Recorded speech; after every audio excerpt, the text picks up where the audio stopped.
Welcome to the channel. Today, we're exploring some unbelievable story. Stay tuned and let's dive in. Before his life began to unravel, Michael Carter had everything planned out. A man with clear goals, he had worked tirelessly to establish a solid foundation for himself and his wife, Jessica. They frequently discussed their dreams, which included a couple of children, a playful dog, and a cozy house with a garden just outside the city. Alan had even saved money for a down payment on a house which would mark the beginning of their new life together. At the time, he had no reason to doubt their common goals or the strength of their bond, but cracks in the marriage had begun to appear long before Alan noticed. Jessica's demeanor had changed subtly over the last year. She became more withdrawn, blaming her stressful coursework. She also began taking on unusual work shifts that appeared out of character. Alan wanted to believe his wife, so he didn't question her too much. He convinced himself that it was only temporary and that they would soon return to the rhythm they had previously enjoyed. The turning point occurred during a camping trip with Alan's boss, Rob. What should have been a fun weekend turned out to be a source of anxiety for Alan. Daniel's demeanor was unsettling, especially the way he smirked knowingly during conversations. It planted a seed of doubt in Alan's mind, small at first but persistent long after the trip had ended. Unbeknownst to him, that weekend marked the start of a betrayal that would rock the foundation of his life. Michael Carter, a dependable man among his co-workers and close friends, checked his phone when a familiar chime announced a message from his wife, Jessica. 5 years into their marriage, Alan had just achieved a significant milestone at work, landing a major service deal with a Georgia-based client. It was the type of news his boss, Daniel Harris, would hail as a significant triumph for the team, and one that may even come with a well-earned raise. Maybe this is the sign we need, Alan thought, anticipating beginning the family he and Jessica had always desired. But something felt off. A gnawing worry had sunk in following the camping excursion with Rob barely a week ago. Since then, Jessica appeared different, distracted, short-tempered. One day, while doing laundry, Alan noticed a pair of her panties with a weird, awful scent. It smacked him hard. He couldn't shake the sensation something was wrong and resolved to find out the truth. With a business trip to Georgia coming up, Alan visited with a family law attorney, Rebecca Ford, to examine his choices. He wasn't sure whether Jessica had cheated, but he wanted to know. "Are you sure she's been unfaithful?" Olivia asked, understanding his anxiety. "I can't say for sure," Alan said, "but I need to know if she has." "I want a divorce." Olivia detailed the procedure. "You need hard evidence for infidelity, photos, videos. Otherwise, the divorce will likely be no fault." Alan was resolute. "Let's do it." Olivia supplied him tools for tracking Jessica's phone and recording her talks. Alan despised the concept of snooping, but his suspicions grew. Things had changed since the trip. Daniel's attitude had transformed, and Alan suspected Rob was concealing something. Then, on the night Alan departed to Georgia, Jessica stated that she'd be waitressing at a party Rob was throwing. "Rob asked me to fill in," she said. "I'll make $175. Alan felt worried, but warned her to be cautious. Later, he phoned Paul Collins, the private investigator he hired. "Jessica's waitressing at Daniel's party tonight," Alan told me. "I'll look into it," Greg reassured him. The following day, Alan attempted to contact Jessica, but she did not respond. Greg then wrote an email saying Jessica had spent the night at Daniel's place and included a few images. Alan felt his heart plummet as he opened the images. Jessica was in bed with 3 men, Rob and former pals. Alan contacted Jessica, but she didn't answer. He went to the hotel bar to deal with the shock. The following morning, the tracker revealed Jessica's phone was still at Daniel's apartment. Greg posted additional images, this time with 12 guys, including Rob, his son Andrew, and numerous firm workers. Alan completed his business trip, scheduled an early flight home, and headed directly to his residence. Jessica's vehicle was gone, but her phone remained at Daniel's. He made a hasty change and contacted Olivia's workplace. When he got to Jessica, her voice was out of breath. "Where are you?" she asked too hastily. "I'm home," Alan claimed when he returned from Georgia. "Missed you. I'll pick you up when you land." "No need," he said coldly. "I'll take a taxi." "Okay, bye." As he hung up, he realized she hadn't said, "I love you," nor had he. It was a subtle but crucial indicator, and he wondered whether she had noticed. Alan left the home with a heavy sigh and went to Olivia's office, ready to go on. Jessica was stretched between Rob and his son Andrew, entangled in a web of guilt and indulgence. She had planned to depart after the first night, but the pleasure she felt in their companionship made it virtually hard to do so. Every moment seemed like an escape from her reality. She convinced herself that once her lessons resumed, everything would return to normal and Alan would never discover the truth. She may continue the deed for a bit longer. She spent the following 48 hours with Rob and Andrew, and the time flew by. When Rob went to work the next day, Andrew amused her by having a couple of his buddies over. Jessica had already returned to bed with Andrew when Rob arrived home. Rob sat up, a cheeky smile on his lips. "Maybe I should send Alan away more often," Rob said, his voice full of delight. "You're aware that my courses start shortly." "I'll be gone for a long," Jessica said, attempting to keep her voice calm. Daniel's smile simply became wider. "Why is that?" "Maybe Alan should learn how real men treat me," he quipped, to which Rob and Andrew chuckled, evidently relishing her embarrassment. She paused for a bit before saying, "It was fun, but I still love Alan. I do not want to hurt him." Daniel's grin wavered, but he immediately recovered. "I can arrange for Alan to leave town for the weekend. That way, you may come over to play with us." Jessica laughed uncomfortably. "It sounds funny, but eventually, he'll find out." Rob took up a camera, and his grin returned. "Do not worry about Alan. I will handle him." Rob paused briefly before adding, "There's one more thing." "What is that?" Jessica questioned, perplexed. "I don't want you having sex with him anymore," Rob said, his tone becoming more serious. "You belong to us now." Jessica froze, her pulse racing in her chest. "But how can I accomplish that?" "You'll figure it out," Rob said dismissively. "Come up with some excuse, say you're tired or have a headache." "Okay, I'll try," Jessica said quietly, her voice barely audible. The rest of the afternoon passed in a blur as more men arrived at the house. Andrew's friends were all given the opportunity to sample Jessica's attention, and she delivered yet again.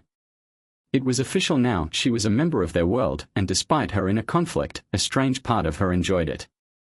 Back at home, Alan was upset by the proof Greg had provided him, along with the images. There were 2 DVDs depicting his wife in compromising postures with other guys, something she had never done with him. The affection he had for her was gradually fading, replaced by an intense feeling of betrayal. Olivia, his lawyer, tried to soothe him, but it was evident that the harm had been done. How could she do this? Alan pondered, looking blankly at the pictures. After 5 years, she suddenly turns against me. What did I do wrong? And Rob, I thought he was a buddy. Olivia offered him a compassionate glance. I'll file for divorce, citing infidelity, she said softly. We may also file a case for alienation of love against Rob and the other males. It's not a guarantee, but we could obtain a reasonable settlement. Alan's reaction was flat and lifeless. Do what you have to do. Just don't do something reckless. Olivia said, I really don't want to be bailing you out of jail. Tim nodded, but his eyes were hollow. I will not. Do not worry. Olivia stood up. I can get the paperwork ready in a few days. In the meantime, try to behave normally around her. Alan scoffed bitterly. I'm not an actor and will never touch her again. God only knows what she's been doing with those guys. Tell her you're not feeling well, Olivia suggested. That should buy you some time. Okay, Alan muttered before leaving her office. The gravity of his predicament struck him. He could never work with Rob again, much alone confront the guys who had deceived him. He took out his phone and phoned a number he'd been hanging onto for a while. Hello, came the voice from the other end. David, it's Michael Carter, he continued, his voice calm. Alan. Good to hear from you. How have you been? Christopher Bennett, the CEO of Innovative Horizons, responded. Not great, Alan said flatly. Listen, is the position at NextGen still available? There was a brief silence before David spoke again, his tone now serious. Of course. Are you finally prepared to make the transition to a real company? Yeah, something like that, Alan responded. I just can't work with Rob anymore. Too much has happened. David's voice softened with concern. I am sad to hear that. Is there anything I can do to help? Just give me a job, Alan said, his tone hardening. I'll work just as hard for you as I did for Rob. Definitely, David replied. Can you start on Monday? Definitely, Alan said. Great, David remarked. Why don't you and Jessica come over for dinner tonight? Samantha is preparing her renowned lasagna and we can catch up while we work out the specifics. Alan paused, yet the words poured out without hesitation. I can't bring Jessica. David's voice shifted with concern. What is going on? Is everything okay? I'll explain more when I see you, Alan said, his tone distant. Of course, David replied, his voice warm with concern. You know Samantha's a licensed counselor. If you wish, she can help. Alan's thoughts raced, but he appreciated the offer. That sounds good.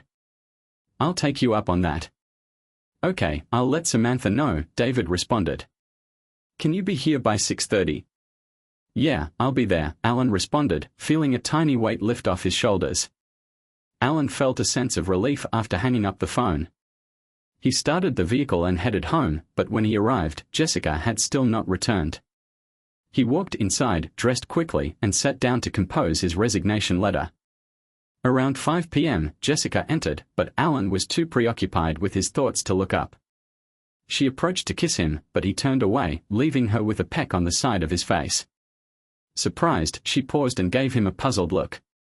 Is everything all right? She asked quietly. Not really, Alan responded. I'm not feeling well. Jet lag, I suppose. I'll sleep on the futon when I return tonight. Will you be back? She inquired, her tone tinted with concern. I'm meeting someone for dinner, Alan explained, trying to maintain a neutral tone. Are you dating anyone? She inquired, her curiosity piqued. Am I cheating on you? Alan questioned coldly, his gaze never leaving hers. No, she answered quickly. I never cheated on you, and I don't plan to. Can you say the same?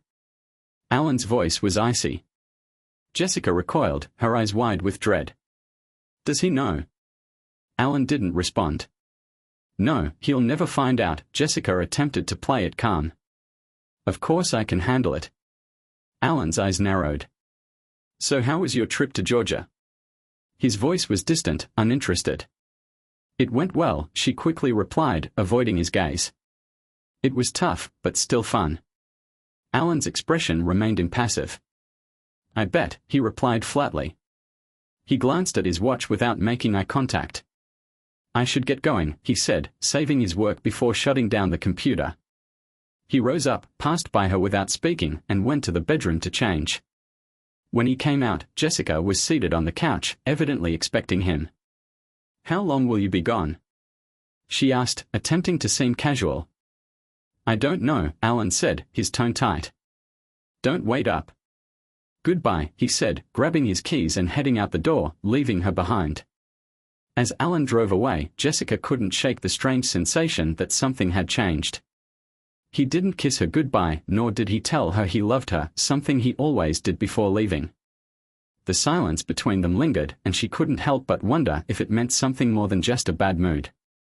Watching his vehicle depart down the street, she instantly went for her phone and phoned Daniel's number. What she didn't know was that their chat was being recorded. Rob, I think Alan knows something's up, she said, her voice filled with anxiety. Why do you think that? Rob asked, sounding intrigued. He didn't kiss me. Didn't even say he loved me, she replied, her words tumbling out. Usually he does, but today he was cold.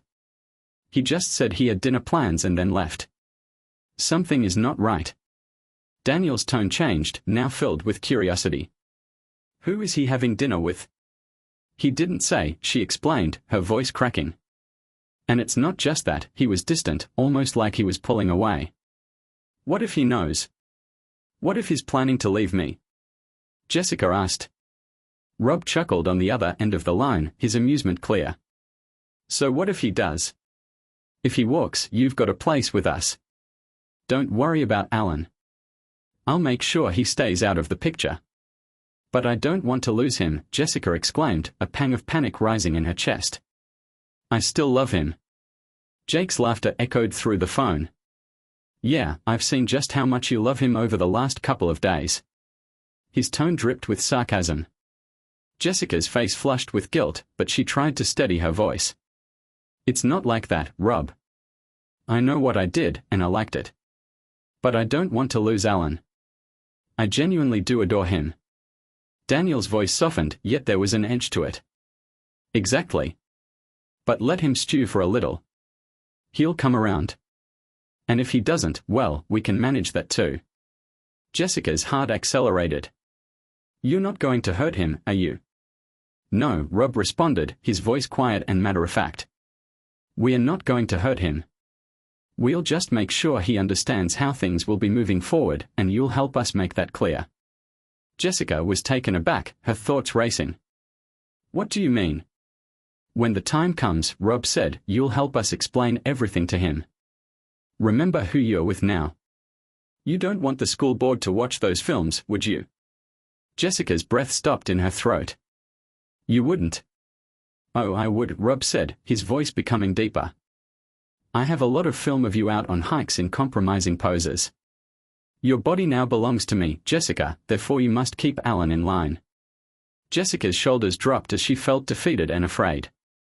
Okay, Rob, she said quietly. But please don't hurt him. Rob laughed lightly. Sure, whatever you say, he responded before hanging up. Alan's mind was elsewhere as he approached David and Samantha Phillips' impressive two-story home. He grabbed a bottle of wine he'd bought up on the way here and rang the doorbell. David welcomed him with a pleasant grin and received the wine. Come on in, Alan, he urged. Thank you for the wine. This will work well for tonight. David took him to the dining room, where Samantha was waiting with a new batch of her signature lasagna. Alan, I'd like you to meet my wife, Samantha, he said. Samantha, this is Michael Carter, our new customer service rep. Alan shook her hand and felt the warmth in her touch. Nice to meet you, Mrs. Phillips. Please, call me Samantha, she said with a grin. Mrs. Phillips sounds really official. As they sat at the table, Samantha served the lasagna and David poured the wine. Alan couldn't help but say, this is the best lasagna I've ever eaten. Seriously. I'm glad you like it, Samantha answered, grinning. It's one of my specialties. David smiled at them both, then turned to Alan. So, I've been meaning to ask, if you don't mind me prying, what made you leave Rob so suddenly? Did something happen? Alan stopped to take a big breath. Yeah, something happened, he said gently, his voice husky. Samantha stretched out softly, her voice calming. Please, Alan, if you're ready, we are here to listen. Alan took a long pause, his thoughts racing over the events of the previous few days. Finally, he spoke, his voice breaking as he recalled the pain. She has slept with many men, including Rob, Andrew, and their friends. I found out, and it absolutely crushed me. David slumped back in his chair, apparently stunned. Jesus, he replied, shaking his head. That's chilling. I'm truly sorry you are going through this. I had something similar happen to me, though the circumstances were different, David said. So, what are your plans now? David inquired, his tone shifting. Besides changing jobs, of course. Alan gazed down at his glass, swirling the wine as if it might somehow ease the situation. I have met with a lawyer. I'm filing for divorce. My lawyer believes it should be an even split, but I'm not really concerned at this time. I just want out. Samantha's countenance softened, indicating worry. What about counseling? Have you considered this? Alan shook his head, annoyed. It's gone too far, Samantha. I don't even recognize her anymore. It's as if one day she snapped and transformed into someone else. I don't know what happened. Samantha put a soothing touch on his arm. I can only imagine how difficult this is, Alan. But, how are you dealing with everything? Alan breathed slowly. Not doing well. My lawyer says I should act normally around her, but that's impossible. I can't look at her without becoming repulsed. Maybe talking to someone could help, Samantha said softly. A psychologist, perhaps. Alan nodded, attempting to collect his thoughts. I will handle. I've received this. It's a lot. David looked at Samantha and then back at Alan. I think Samantha could really help you get through this. She's the best in the business, and if you're open to it, we could work something out. Furthermore, it is part of your social benefits package. Alan gave a bitter laugh. That's definitely a bonus. I'm serious, David said, his voice steely. When I was in a dark place, Samantha helped me more than I can explain. I know she can help you too. Samantha turned to David. I can fit him in. An hour a week should do wonders. Alan thought for a moment before nodding. All right, I'll do it. Good man, David replied, slapping his back. I will make sure you have time for it. Work with Samantha and let us know how things go. Thanks, Alan replied, standing up. Now, if you don't mind, David said, Samantha and I are going to step into the office to go over my new role. I don't mind at all, Samantha replied with a kind smile. Looking forward to working with you. Thank you, Alan murmured, bowing at her as he followed David into the office. After a good 2-hour discussion at David's home office where they discussed Alan's new employment, Alan had a restored feeling of control over his life. David poured them each a drink of brandy to finish off their chat, and Alan shook his hand before departing. He felt like he was taking back the reins of his future. Alan arrived home around 10 p.m., noticing the lights were still on inside. He hoped Jessica was alone. After parking, he walked in and saw her sitting on the couch. So, how did your little meeting go? She asked, her voice casual. Pretty good, thanks, Alan said. Now, if you don't mind, I'm heading to bed. Good night. He moved to the second bedroom, where he kept his computer, and started to undress. Are you sleeping here tonight? Jessica inquired from the doorway. Yes, Alan said, averting her look. I'm still not feeling well, so I'll sleep on the futon. Is that a problem? She sounded perplexed. No, it's fine, Alan said, without looking at her. She paused. It's just you've been gone for 5 days, and I was hoping we could, spend some time together. Alan paused before responding flatly, I'm not in the mood today, the thought of being with you right now that disgusts me. Jessica's face fell. Okay, she said gently. Maybe tomorrow. Alan shook his head. I don't know. We'll see. Jessica stood there for a moment before turning to leave, her mind racing. Did he know what had been happening? Did he know everything? Alan awoke earlier than Jessica the next morning. He took the resignation letter he had written and poured himself a cup of coffee. On the kitchen table, he found Jessica's handbag and decided to save the audio from yesterday's phone conversation. As he grabbed the recorder, he couldn't escape the sense of finality. He was finished. He left the home without speaking to Jessica, the door quietly shutting behind him. She heard it but did not stir, instead lying back down, her pillow soaked with tears. At work, Alan hardly recognized anybody. He welcomed his secretary and proceeded directly to his office, slamming the door behind him. He was just finishing up when Rob strolled in. What's this? Rob said, noting Alan's resignation letter. Alan took out 2 envelopes from his briefcase. One's a signed contract from Georgia, and the other's my resignation, effective immediately.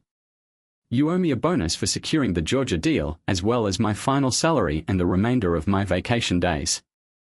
Daniel's look went to astonishment. Resignation? Why are you leaving? Alan stared at him, unimpressed. You really don't know. Do you think I'm stupid? Rob, caught aback, attempted to recover. Look, Alan, let's talk about this. But Alan cut him off. There's nothing to talk about. I'm done here. I thought we were friends, but you stabbed me in the back and ruined my marriage. You can find someone else to mess with. Rob lifted his eyebrow. So that's what this is about. Come on, man, your wife wanted it. I didn't force her, Rob remarked, grinning. Alan clenched his hands. How long has this been going on? How long have you been sleeping with my wife? Rob grinned, seeming unaffected. The first time was at the campsite. You and the guys were skiing, and she came to me. She practically begged me. She even said I was bigger than you. Alan's blood became chilly. So you took advantage of her at the campsite? Yeah. She practically threw herself at me, Rob answered nonchalantly. And it was right after you sent me away for some work stuff. That was your plan, right? Get me out of the way so you could sleep with my wife. Rob smiled and nodded. So what? Alan reached into his pocket, taking out his phone. He paused the recording he had begun earlier when Rob entered. Thanks for the confession, Rob, Alan remarked coldly. Now I'm done here. I'll go to HR and I won't bother you again. Rob moved to stop him. You can't use that recording. We'll see about that, Alan remarked as he rose up to depart. Goodbye, Rob. I hope you rot. Wait a minute, Rob said, taking a picture of Jessica off Alan's desk. You forgot this.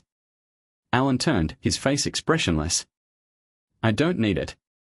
You and your son can have her. You both want her that badly. Take her. I'm done with both of you. Alan turned and walked out of the office, leaving Rob behind, confused as to how Alan had learned of his treachery. Meanwhile, Jessica was on the phone, her voice shaking. What do you mean he resigned? Daniel's voice sounded scratchy. When he came in, he handed me the signed contract and his resignation letter, then walked out. He knows. Jessica's terror overtook her. What did you say to him? Rob did not hesitate. I told him everything, about the hike, about the first time. Jessica's heart fell. You're an idiot. Rob did not sound sorry. Well, he asked, so I told him. He also left a picture of you from his desk. He didn't want it, Rob said. Jessica's cheeks reddened with remorse. Unbelievable. What now? Rob sighed. Not my problem. He's your husband, you handle it. Unless you want me to make him see things differently. No, she said, her voice cracking. You've done enough. Stay out of it. I'll deal with it. Rob did not argue. Fine. I'm out. It's on you now. Jessica sat there, phone in hand, tears still flowing. She didn't want a divorce, but she knew Alan would not stand for her adultery. She needed to find a way to put things right. Sitting on the sofa, with her head in her hands, she realized how much she had already lost. Alan drove into the driveway, his grip on the driving wheel tightening as he saw Jessica's vehicle parked in the regular location. He searched the area to ensure there was no sign of Rob or anybody else. He took a deep breath, grabbed his briefcase and a box of personal belongings from the passenger seat, and went inside. Jessica was relaxing on the couch, but Alan completely ignored her. Without looking at her, he walked straight to his home office, closing and locking the door behind him. Sitting at his desk, Alan quickly retrieved the audio recorder he had used and discovered the file he was looking for, the incriminating conversation between Jessica and Rob. He listened to it again, his jaw tightening with every word. Then, without hesitation, he sent the file to his lawyer and called her. Olivia, she said. I have just received your email. I'm now finishing the documentation. How quickly can they be filed? Alan inquired, his tone harsh. If you're ready, I can have my assistant deliver them this afternoon, she said. That works, Alan said firmly. Let's get it done. After hanging up, Alan approached the safe in the corner of the room and unlocked it, revealing his old .45 semi-automatic weapon. He had no intention of using it, but the weight of the instrument in his hand calmed him. He didn't trust the situation with Rob and wanted to be prepared. Carrying it into the kitchen, he laid the weapon on the table before gazing squarely at Jessica. We need to talk, he remarked plainly. Jessica's gaze moved to the instrument, and her brows wrinkled. Is that really necessary? She asked, a note of fear in her voice. Alan's face didn't waver. I don't plan to use it unless I have to, he stated. But I won't take chances if your friend decides to show up. Jessica blinked, pretending bewilderment. What are you talking about? Alan leaned forward, his voice cold. Jessica, don't play stupid with me. I am done with your games. Sit down now. Jessica reluctantly sank into a chair, her hands fidgeting in her lap. She had no idea what to expect, but she could feel the weight of Alan's rage. Here's the deal, Alan said. Later today, you'll be served with divorce papers. Jessica's mouth dropped open in shock. Divorce? What? No, Alan, I do not want it. I love you. Alan sneered, his voice full of contempt. Do you love me? Spare me the lies. I know everything about Rob, his kid, and all of the other guys you've been screwing recently. That's why I'm filing for divorce adultery. Jessica's cheeks became pale. Infidelity. She stammered. You can't prove anything. Alan grinned, going inside his briefcase. He brought out a packet and set numerous images on the table, each one time-stamped and incriminating. They showed Jessica in compromising poses with many guys, including Rob. I've also got videos and audio recordings, Alan continued. Want to watch? Jessica's eyes welled with tears and she shook her head, realizing she was stuck. Not good, Alan murmured, his tone chilly. Given the circumstances, I have been generous. There is no alimony. You will get half of the funds in the bank, and we will both maintain our pensions. I have already cancelled your credit cards and sent you a cashier's check for your portion. There's also a restraining order, Alan said. You must stay at least 500 feet away from me, my home, and my workplace. You have till the papers are served to gather your belongings and go. Jessica whimpered, You are tossing me out. Alan's voice was forceful. Call it what you want, but yes, you're leaving. What happens if I challenge the divorce? Jessica inquired, despair seeping into her voice. Alan laughed bitterly. Go ahead. Try. But ponder this: what would your school board think after seeing these images and videos? Do you think the parents of your pupils will want you to educate their kids after this? Jessica's face wrinkled. You wouldn't. I would, Alan said, his face unwavering. So don't gamble on it. Jessica bowed her head, and her speech was barely audible. No. I'll cooperate. Good, Alan murmured, leaning back. Oh, and one more thing, you'll hand over your wedding rings and stop using my last name. Jessica's head jerked up, incredulity etched over her features. You've turned into a heartless fool, she remarked, removing the rings from her fingers. Maybe, Alan said coldly. But you gave me every reason to be. He leaned closer, his voice full of hatred. I have just one inquiry. What has happened to you? What made you capable of betrayal? Jessica hesitated, unable to meet his eyes. It started on the second day of the hike, she explained quietly. You were jet skiing, and I was inside the tent. Rob went by, and I'm not sure. I was laying there when he came in. At first, everything seemed harmless, but then he pulled his trousers down and I didn't stop him. Alan's look was one of astonishment. Is that all it took? A man lowers his trousers and you toss everything away. How many times did you screw him throughout that trip? Twice, she said, her voice shaking. Once when you were skiing, and again when Rob sent you to the office. Alan shook his head, pointing to the photographs. None of these men used protection, did they? Weren't you concerned about becoming pregnant or contracting something? I'm on the pill, she answered softly. That doesn't protect you from diseases, Alan said. Is this the life you wanted? No, Jessica said quietly, tears streaming down her cheeks. Alan's voice hardened. You know, I've had plenty of chances to cheat on you, women far more attractive than you have thrown themselves at me. But I said no. Why? Because I thought I had a loyal wife at home. Turns out I was mistaken. He stood up, his face a mask of contained rage. Start packing. Whatever you leave behind will be trashed or donated. You leave as soon as you are served. Tim, please, Jessica begged.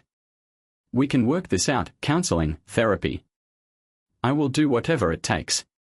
Alan's eyes blazed with contempt. No. I'll never forgive you. Maybe if it was one mistake, if you were drugged or pressured, I could consider it. But this. You willfully became Daniel's plaything. That's unforgivable. But don't you love me enough to try? She questioned, her voice cracking. He shakes his head. Not anymore. I can't look at you. The sooner you go, the better. Now get out of my sight and begin packing. Jessica sat there, her hands quivering as Alan walked away without another word. She understood then that she had damaged everything and there was no way to restore it. Tearfully, Jessica rose up and made her way to the master bedroom to begin packing. Alan stared from the doorway as she hauled out one waste bag after another, visibly overwhelmed. After a time, she stopped and looked toward him, her eyes puffy from sobbing. "Could you at least help me take this to the car?" she asked quietly. Alan shook his head, his voice stern. "No. It's your mess. You deal with it. And just so you know, anything you leave behind will be tossed or burned, photos, the wedding dress, everything." Jessica looked up at him, disbelief on her face. "You would not burn my wedding dress, would you? My parents spent thousands on that." Alan's expression didn't alter. "Then you'd better take it with you," he replied coldly. Sobbing, Jessica hauled the bag to her car and returned for another. Alan muttered under his breath, "How much stuff does she have?" Jessica slumped weary on a hay bale in the yard a few hours later. "I can't fit anything else in the car," she said, wiping her tears. "Can I return for the rest?" Alan didn't even look up. "No. You're not coming back. There's a restraining order in place. If you want to get your things, ask your parents. But I'm giving you a couple of days before I start throwing stuff out." "Thank you," she said, her voice small and filled with dread. Jessica's eyes widened with realization, and she whispered, "What am I supposed to tell my parents?" Alan didn't hold back. "Tell them the truth. Tell them you cheated on me with Rob and others, and that's why I'm kicking you out." Jessica's voice trembled. "But they'll disown me." "I don't care," Alan said, his tone hard. "And it'll be even worse if you try to make me look like the villain. You know how they feel about dishonesty." Just then, a knock came at the door. "Looks like it's for you," Alan remarked, without even looking at her. Jessica hesitantly stepped to the door and opened it to see a deputy sheriff waiting on the porch. "Candace Cooper?" he asked. "That's me," she said, her voice barely above a whisper. "Do you have ID?" he asked. Jessica struggled for her driver's license, gave it to him, and he checked it quickly before giving it to her along with an envelope. "You've been served," the deputy added. "There's an injunction requiring you to vacate the premises. You can sign the divorce papers now if you wish." Jessica nodded, taking the papers and scanning them quickly before requesting a pen. She signed without protesting. "I'll return the signed documents to your lawyer," the deputy added. "You should go quickly.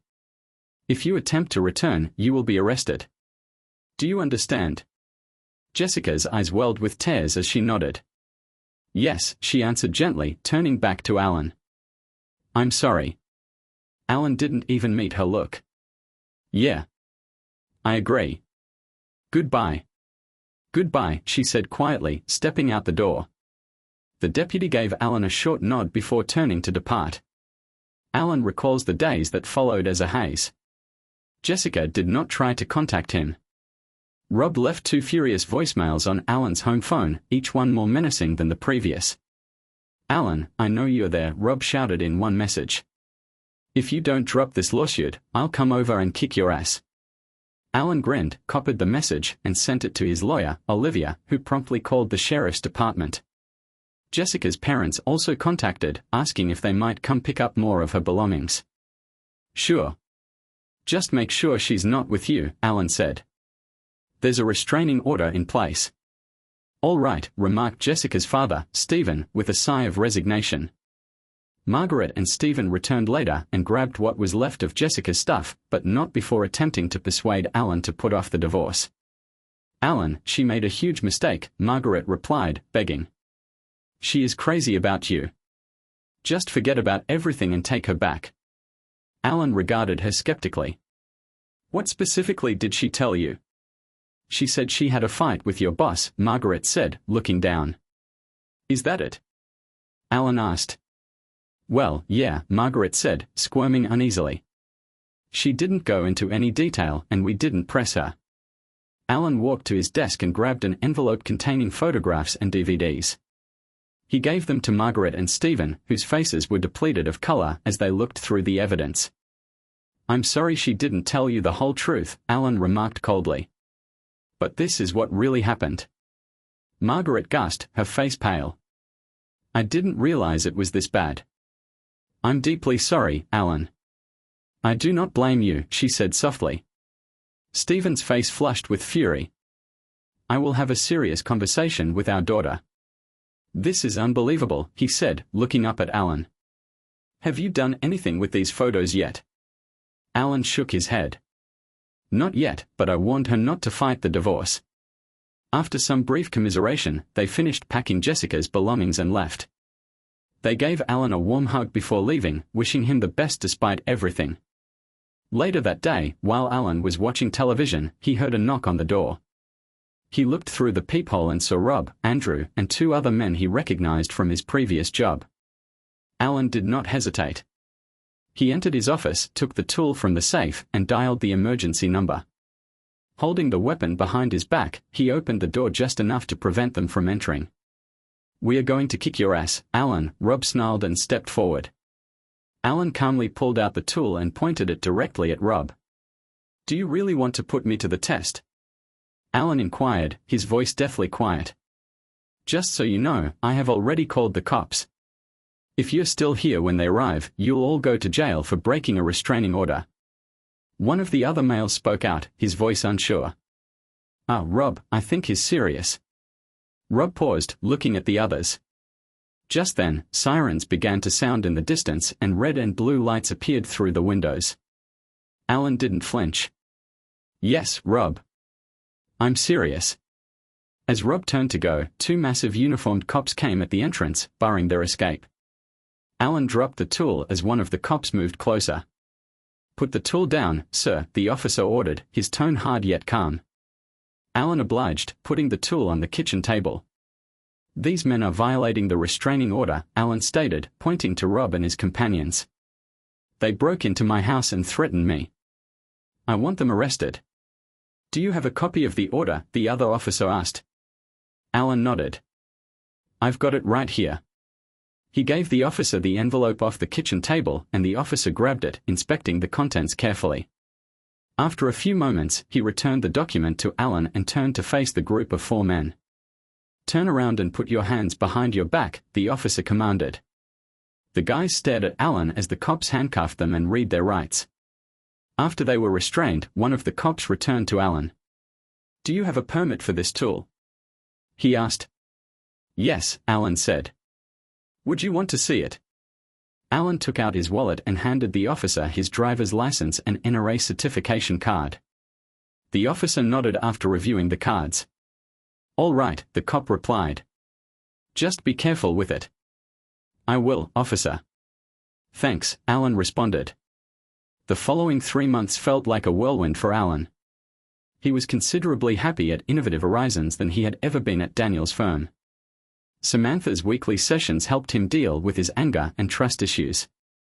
He joined a gym and exercised 3 times a week. He began martial arts courses to increase his mental concentration and discipline. He also committed to a new diet and fitness regimen Samantha advised. The divorce went through without any complications since Jessica didn't oppose it. The alienation of affection lawsuit was a bit trickier.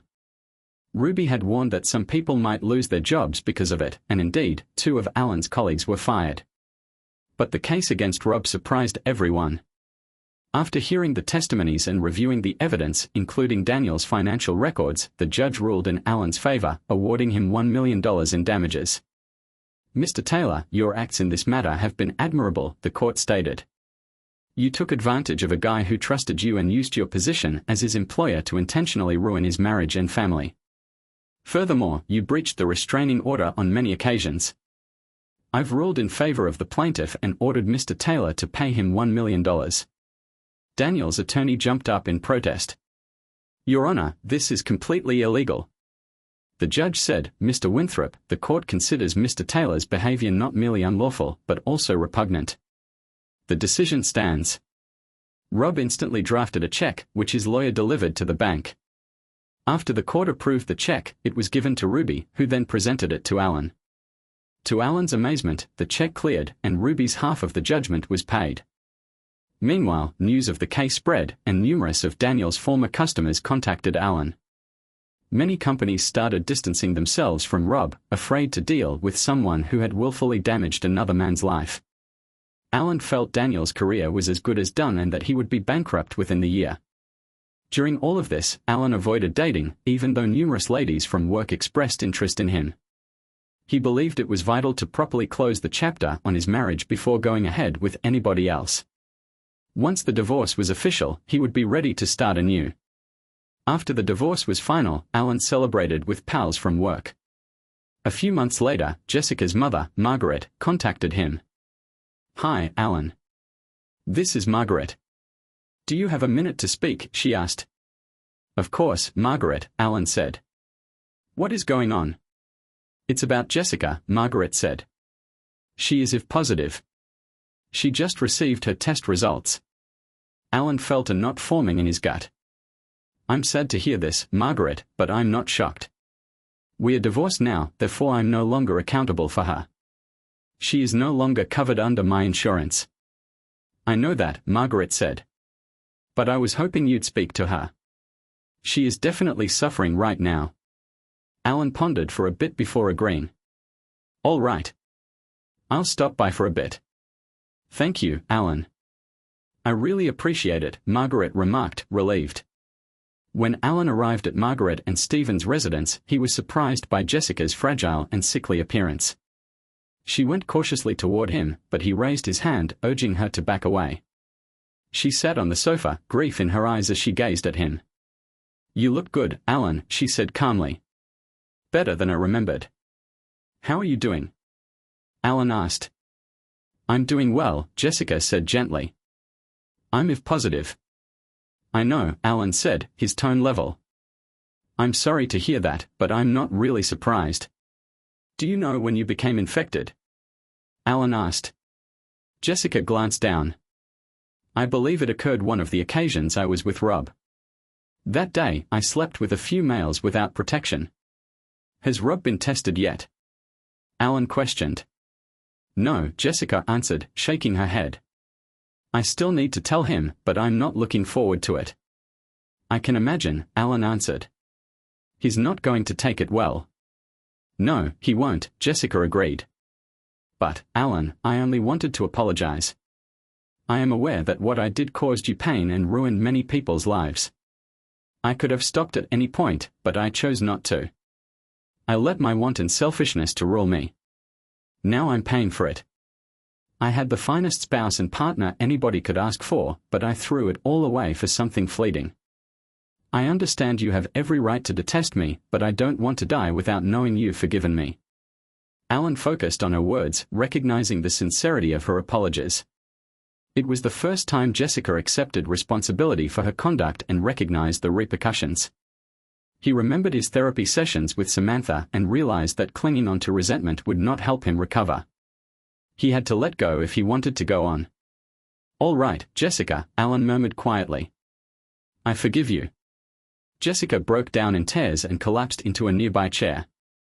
Alan felt compelled to comfort her, but as he stood, she waved him away, indicating that she did not require his embrace.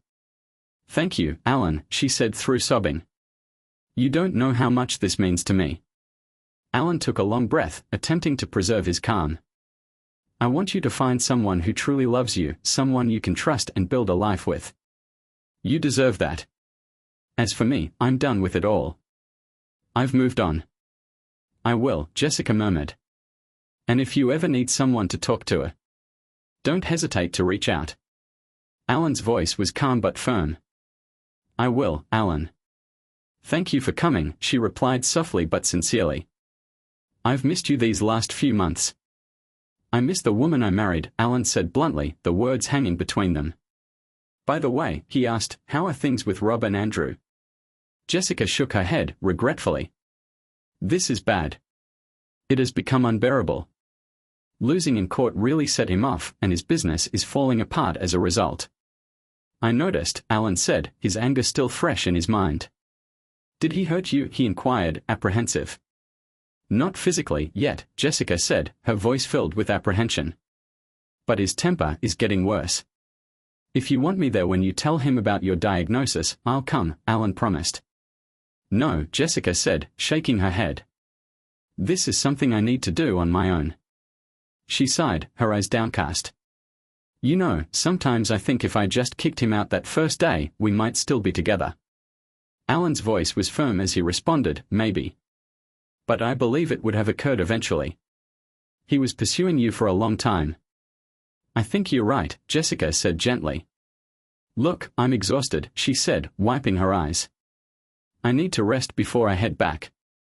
Thanks again for coming, she said, her voice barely above a whisper. It means more than you know. You're welcome, Jessica, Alan said.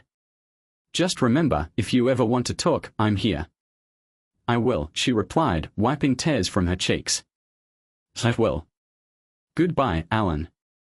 Her voice was faint and far away when she murmured, please think about me sometimes. Alan stopped before speaking, a heavy discomfort settling in his chest. I will, Jessica. But just, don't do anything risky, all right? She offered him a thin, feeble grin. I won't, she said. Alan started to go, but before he could get to the door, Margaret moved forward and hugged him. Thank you, Alan, she said gently.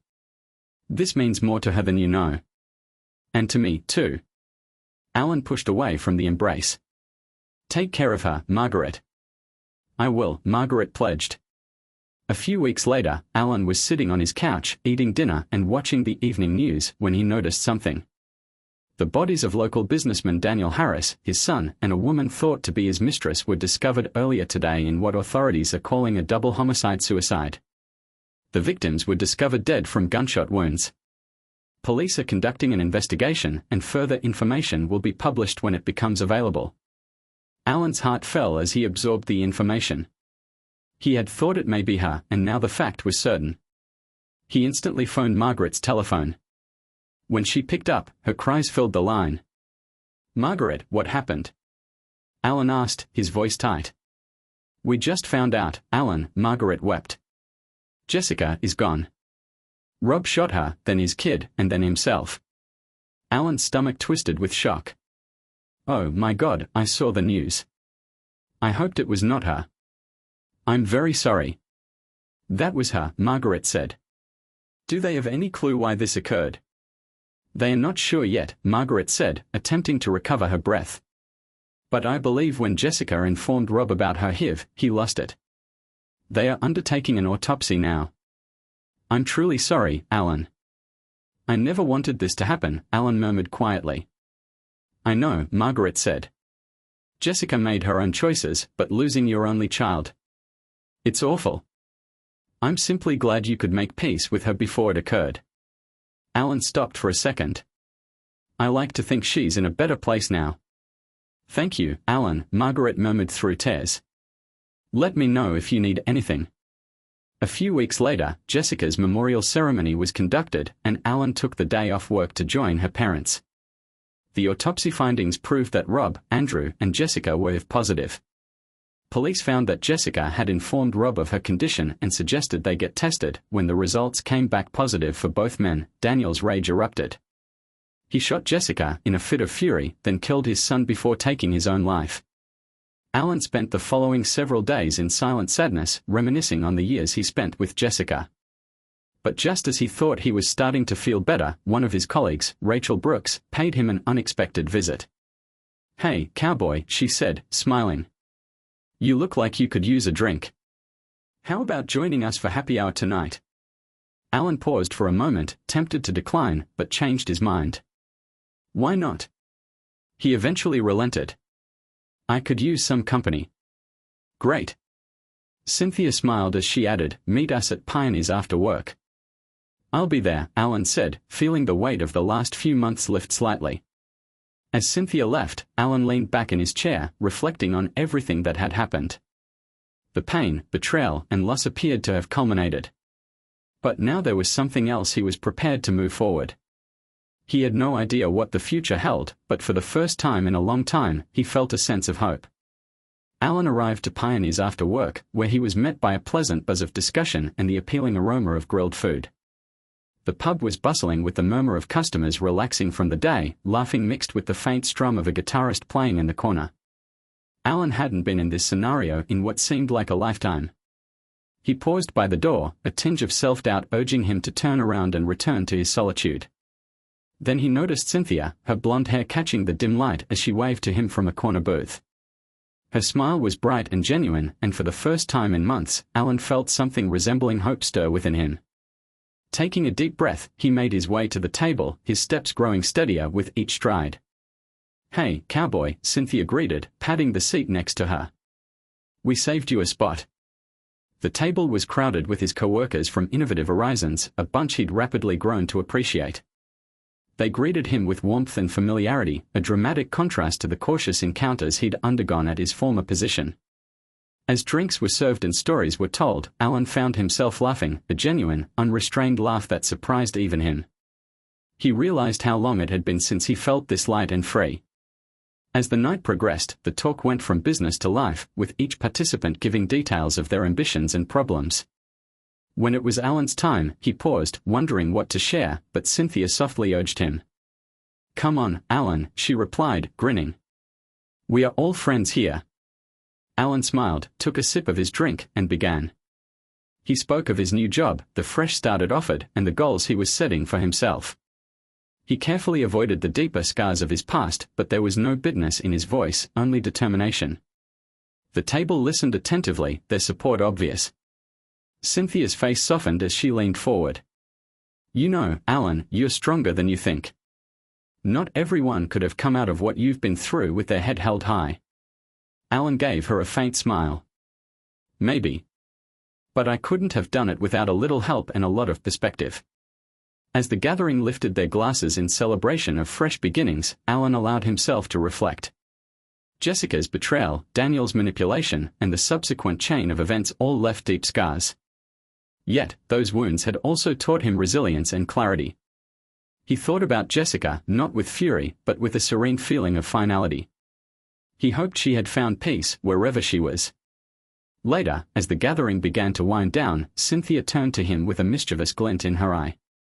"You know, Alan, we do this every Friday. You should make it a regular thing." Alan chuckled. "I might just take you up on that." As he walked out of Pioneers later that night, Alan felt the cool breeze against his face. The darkness outside wasn't oppressive but comforting, a reminder of how far he had come. He looked up at the stars, their light unwavering, and smiled. His life wasn't ideal, but it was his again. There were challenges ahead, no doubt, but Alan no longer feared them. He had learned to face adversity head-on, to carve his path forward even when the way seemed uncertain. As he got into his car, a thought occurred to him. Life was a never-ending cycle that brought both joy and sorrow. But in its ebb and flow, there was always the opportunity to start over, to rebuild. Alan wasn't just surviving anymore, he was living. For the first time in a long time, tomorrow felt like an opportunity rather than an obligation. That was more than enough. Thank you for watching. What do you think Alan's story can teach us about forgiveness? Please let us know in the comments. Do not forget to like and subscribe.